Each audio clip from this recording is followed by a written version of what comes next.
Hello again, friends. This is Bart Boge, the author of Regarding Tiberius. For this video segment, I want to talk very briefly about the evolution of the characters of Helena and Tiberius.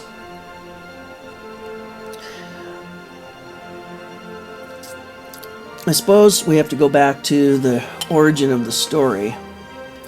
And if you've seen the presentation that I gave during one of my book signings, I talk about the origins of the whole story and the whole project. I won't go into all of it except in a nutshell to say it was never really meant to be a novel. It was meant to be the narrative behind a rock opera. And one thing led to another, and it ended up in a book.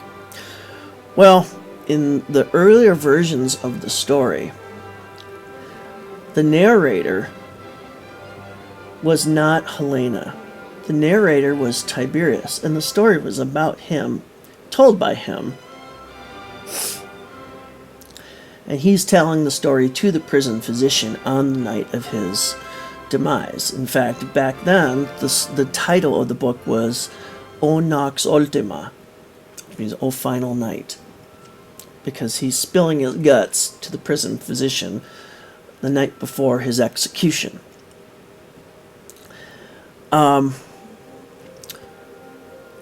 So his character, I guess his character was always pretty well set as being this son of a Roman senator who was working his way up through the ranks of the Roman Empire versus just waltzing in as a tribune the way most sons of Roman senators would. And Helena, in the earlier versions of the story, was just a bit player. She was a minor character. She was his love interest, and she always, there were some things that were the same as the final version. She was always a princess of some sort whose homeland was sacked by the Romans. She was always mute as a result of the trauma of the sacking of her city. And she was always filled with vengeance. But she was still just a background character. But then what happened was, every scene that she was in, she stole the scene. I mean, she was always the most interesting character. So when I decided to change this whole project into a full-length historical fiction novel, I thought, well, how do I capitalize on the fact that she's by far the most interesting character, the most compelling character? Then it hit me, and keep in mind, I didn't want to change the story. I wanted the story to stay pretty much as is. So, eureka, I figured it out. I'll have her tell the story. And that way, by having her narrate the story, she's front and center. And as I wrote it, she really becomes the main protagonist. Now, she's telling Tiberius' story, and from Helena's perspective, in the writing of the account of Tiberius' life for his father, the senator, in Helena's mind, Tiberius is the protagonist of her story. But she's the protagonist of mine, if that makes any sense. And wow, did it work out great, because then I had to ask myself more questions about Helena's background and about the details of just how her city was sacked by the Romans. And that just made everything better. So it's one of those happy accidents where as soon as I decided to make the book more about her than him, everything got better. Everything got better. So I hope that gives a little insight. One other thing. The mentality, the personality of Helena. The research I did for that,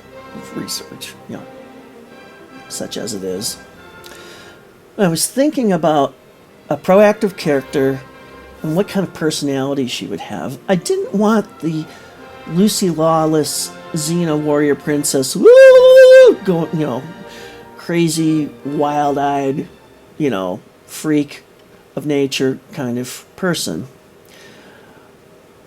I wanted Helena as a female warrior to be more believable.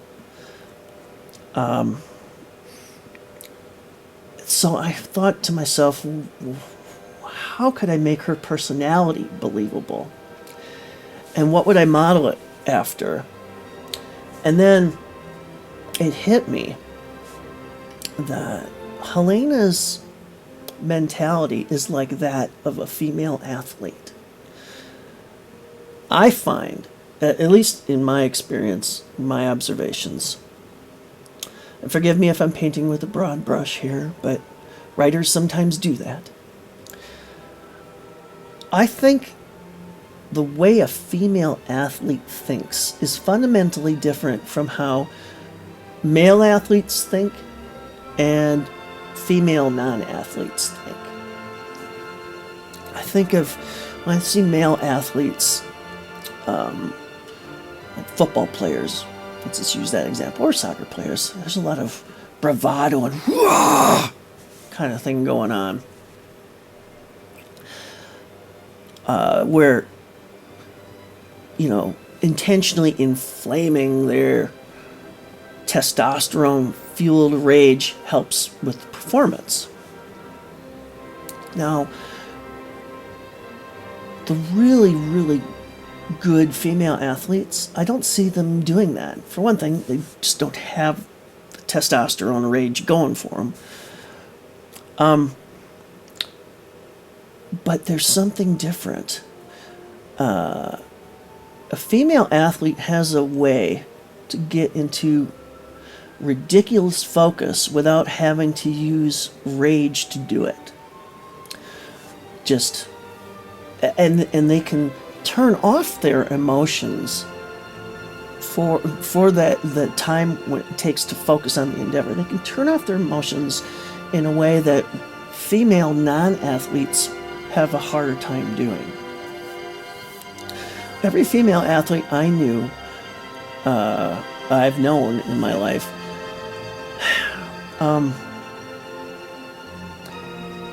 can be very matter-of-fact with the physical endeavor that they're doing as a sport. Not a lot of emotion. It's all business. It's all business. I remember Ronda Rousey talking about the difference between men and women in MMA, where men can have a huge fight where both of them are bloodied messes, and afterwards they can hug each other and it's all good. But when two women in an MMA fight, sometimes that happens, but quite often it doesn't. Nothing's been resolved, and they still hate each other's guts. And the way Ronda Rousey explained it was that, if you think about it, men fight each other for status and dominance, and you don't necessarily always want to kill your opponent if you're just trying to prove that you're the better man. But a woman's violent nature stems from being a mother and protecting one's offspring from an enemy, like poisonous snake or a hyena or whatever. Pick your animal. And that mother instinct is not to just have a show to prove your dominance over the threat to your family. The maternal instinct is to kill the thing dead. No compromise.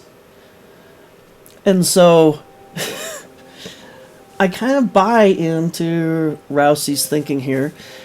And I think of Helena that way, in that she's serious as a heart attack when things got to get done.